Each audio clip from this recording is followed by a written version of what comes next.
तो सभी को नमस्कार। जैसा कि हम पहले 3 वीडियोज में ये पढ़ चुके हैं कि जो अक्षेत्रमिति है उसमें हम लोग जो है अक्षेत्रफल कैसे निकालेंगे। हमने अभी तक आपको जो है समचतुर्भुज और जो है ट्रेपेजियम या समलंब का क्षेत्रफल कैसे निकालेंगे और उनमें क्या क्या केस संभव हैं वो सभी चीजें समझाई थी।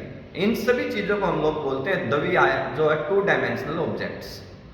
आज हम लोग जिस चीज की बात करेंगे वो है 3 डायमेंशनल ऑब्जेक्ट या 3 आयामी ऑब्जेक्ट्स। अगर आपके पास आ जाते हैं ठोस आकार में अगर कोई चीज आती है तो उसका क्षेत्रफल कैसे निकालेंगे। अभी तक जो बच्चों आपने छोटी क्लासेज में 6th 7th में जितने भी पढ़े थे त्रिभुज का क्षेत्रफल, आयत का क्षेत्रफल, वर्ग का क्षेत्रफल, वृत्त का क्षेत्रफल, वो सभी क्या थे 2 डायमेंशनल्स थे। अब फर्स्ट टाइम हम लोग जो है 8th क्लास में 3 डायमेंशनल्स ऑब्जेक्ट को या 3 आयामी जो सॉलिड्स हैं, ठोस हैं, उनको समझने की कोशिश करेंगे। आज हम लोग 3 मेन जो है सॉलिड्स की बात करेंगे, वो है गलाब, घन और बेलन। सबसे पहले हम ये समझने की कोशिश करेंगे कि एक गनाब क्या होता है। तो गनाब बेटा जैसे आप आपके आसपास जितने भी बॉक्सेस देखते हैं तो वो सभी जो है लगभग गनाब की आकृति में होते हैं। जैसे अभी मेरे पास ये एक बॉक्स है, ये क्या है गनाब की एक आकृति के रूप में है। समझिए इसको, इसमें एक सरफेस जो है ये है, इसकी ये लंबाई है, ये ऊंचाई है, और इधर से अगर आप लोग इसको देखेंगे तो ये जो है इसकी चौड़ाई है। ये लंबाई, ऊंचाई, चौड़ाई, 3 चीजें इसके अंदर हैं। और ये सरफेस अगर आप देखने की कोशिश करेंगे तो ये क्या है, एक आयत है। अगर इसको आप समझने की कोशिश करेंगे ये भी एक आयत है, इसको अगर आप समझने की कोशिश करेंगे तो भी ये भी एक आयत है। अब जो एक घनाभ है वो एक घनाभ कुल 6 आयत से मिलकर बनता है। एक घनाभ 6 आयत से मिलकर बनता है। समझिए इसको, 1 ये आपके सामने है, 2 ऊपर, 3 नीचे, 4, 5 और 1 इसके बिल्कुल पीछे। तो इस तरह से एक जो घनाभ है वो 6 आयत से बनता है। इस बात को आपने ध्यान से याद रखना है कि इसमें 6 आयत, 6 रिएक्टेंगल्स हैं।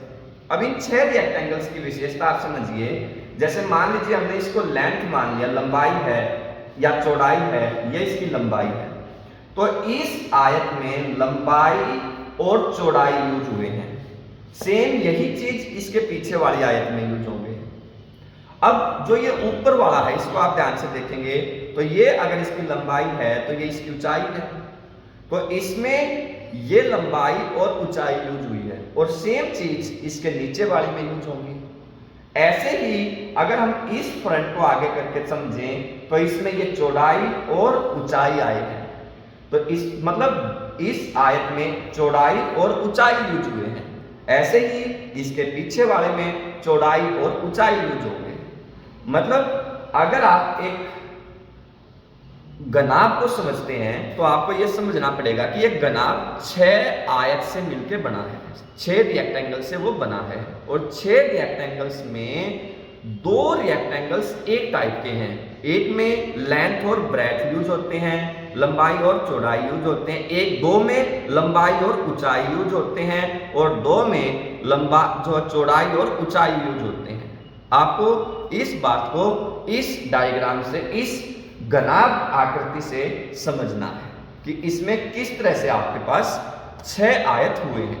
अब आप इसको जब बोर्ड पे बनाएंगे तो इसको कैसे बनाएंगे, आपने ऐसे समझाना है कि आपने एक आयत लिया है। ऐसे ये आपके पास एक आयत है, इस आयत की ये मान लीजिए लेंथ है, ये मान लीजिए ब्रेथ है या हाफ ब्रेथ है, मान लेते हैं L है लेंथ और B है ब्रेथ, और मान लेते हैं एक फेस आपने इसका ऐसे ऊपर बना दिया, और इस तरह से अगर आप इसको मिलाते हैं, ये भी आपके पास क्या है, एक आयत है। ये वाला हिस्सा जो है वो क्या है, एक आयत है। एक फेस आपके पास ये आ गया इसका, और एक सेम जितनी हाइट ये है इतनी ही हाइट को अगर हम लोग यहां लेते हैं तो एक रेक्टेंगल एक जो आयत है बच्चों आपके पास ये आ जाएगी। इस आयत में मान लीजिए ये इसकी हाइट है तो ये भी इसकी हाइट है। तो एक रेक्टेंगल एक आयत ये होगी, एक आयत ये होगी, एक ये थी, तीन होगी। अगर हम इसको इससे मिला देते हैं ऐसे तो ये एक आयत आपके पास ये आ जाएगी ऊपर वाली जो मैंने अभी आपको दिखाई थी। और अगर हम इसको इससे मिला देंगे तो एक आयत हमारे पास ये आ जाएगी।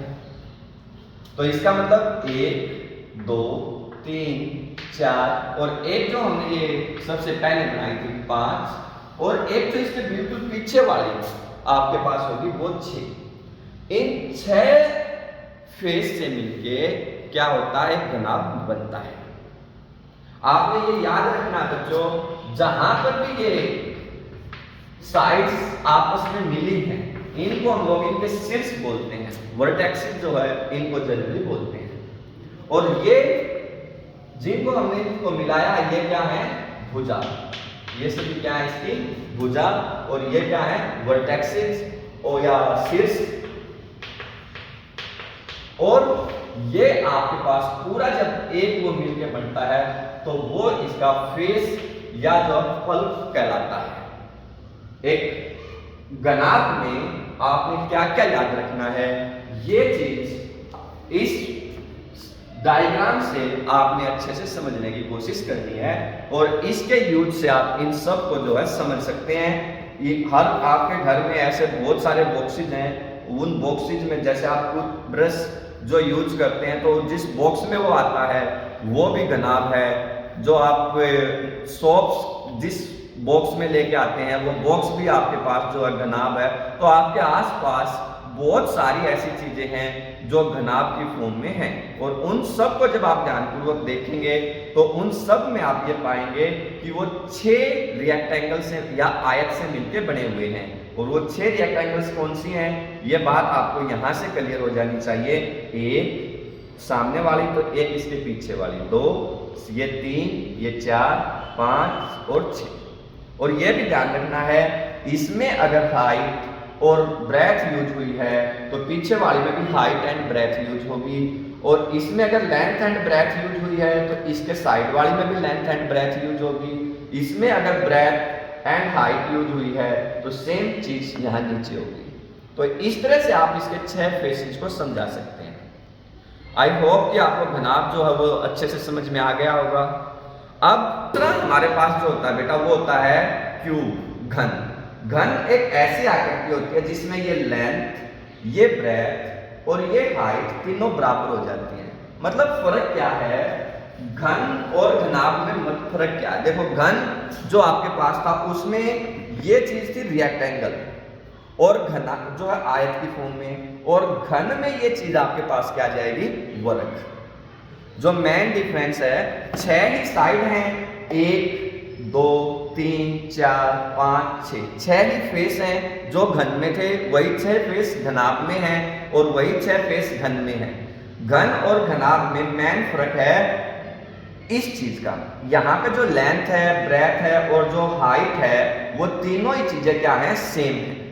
और जबकि घन में लेंथ ब्रेथ एंड हाइट तीनों की चीजें क्या होती हैं, अलग होती हैं। तो मीन्स आप इसको ऐसे भी समझ सकते हैं कि जब आप घन बना रहे हैं तो घन में या क्यूब में जो बेस आपके पास है वो स्क्वायर है या वर्ग है। और अगर आप इसके ऊपर ऐसे ही वर्ग बना देते हैं 6 फेसेस में तो आपके पास जो क्या आ जाएगा, क्यूब। फिर आपके पास जो क्या फॉर्म हो जाएगा, घन फॉर्म हो जाएगा। घन और घनाभ में क्या फर्क है ये बात आपको अच्छे से क्लियर होनी चाहिए कि घन में जो सारी की सारी जो साइड्स हैं वो आपस में बराबर है। ये साइड्स मान लो अगर ए है तो ये भी ए है और ये भी ए है। लेंथ ब्रेथ एंड हाइट वो क्या होती हैं, इक्वल होती हैं घन के केस में। आई थिंक घन और घनाभ ये 2 चीजें आपको जो है अच्छे से समझ में आ गई होंगी। और दोनों में मेन फर्क क्या है वो भी समझ में आ गया होगा। घन रेक्टेंगल बेस पे होता है और घनाभ स्क्वायर बेस पे होता है। और घन में सभी लंबाई, ऊंचाई और चौड़ाई बराबर होते हैं, जबकि घनाभ में लंबाई, चौड़ाई और ऊंचाई अलग अलग होते हैं। तीसरा जो हमारा शब्द है वो है बेलन, या जो है सिलेंडर क्या होता है। तो सिलेंडर को समझने के लिए मेरे पास ये एक जो है सिलेंडर है, इसको आप लोग थोड़ा ध्यानपूर्वक देखिए बेटा कि ये कैसे बना है। ये सिलेंडर दो वृत्त हैं, एक ये ऊपर वाला है और एक नीचे वाला है, इससे और एक ये जो है स्फेरिकल पार्ट है अंदर वाला, इससे मिलके बनता है। मतलब अगर आप एक सिलेंडर को बनाने की कोशिश करेंगे तो आपके पास इस तरह से ये एक रेक्टेंगुलर फॉर्म में, आपको जो बोर्ड पे रेक्टेंगुलर लग रहा है, वास्तव में ये रेक्टेंगुलर नहीं है, रोटेटेबल है, ऐसे रोटेट हो रहा है, ठीक है, लेकिन ऐसे एक रेक्टेंगुलर पार्ट की फॉर्म में है। हालांकि रेक्टेंगल नहीं है, ये ध्यान रखना है। और दो वृत्त आपके पास जो दो सर्कल इसके साथ इस तरह से जुड़े हुए हैं, इस तरह से ये आपके पास क्या है, एक बेलन है। अब बेलन में मेनली आपने जो चीजें याद रखनी है बच्चों, वो है जो एक तो ये आपको सामने वाला जो ये जो है सर्कल नजर आ रहा है, इस सर्कल में ये क्या होता है, इसका डायामीटर या व्यास। और आपको पता है अगर आप लोग इस व्यास का हाफ कर देंगे, आधा कर देंगे, तो ये आपके पास क्या आएगा, त्रिज्या या इसकी रेडियस। ये क्या, इसकी रेडियस। और अगर हम इनको मिला देते हैं तो ये आपके पास क्या है, इसकी हाइट। अगर हम इनको मिलाते हैं, निकालेंगे इसको टोटल, तो ये क्या आएगी, हाइट। बेलन जो है वो क्या है, इसको समझने के लिए इसको आप लोग ध्यानपूर्वक देख सकते हैं। इसमें दो जो है सर्कल लगे हुए हैं बेटा, और एक ये स्लैंड जो रोटेटिंग पार्ट्स है। ऐसे बहुत सारे ऑब्जेक्ट्स जो है आपको अपनी डेली लाइफ में देखने को मिल सकते हैं जो बेलन आपके पास है। तो इसमें बस ये ध्यान रखना कि जब हम इसको बोर्ड्स पे या कॉपी पे बनाते हैं तो ये वाला पार्ट हमें रेक्टेंगुलर बनाना पड़ता है, लेकिन ये एक्चुअल में रेक्टेंगुलर नहीं है। अब हमारा जो मेन चीज है वो है इनका अक्षेत्रफल ज्ञात करना। हम लोग जो इनका अक्षेत्रफल कैसे ज्ञात करेंगे।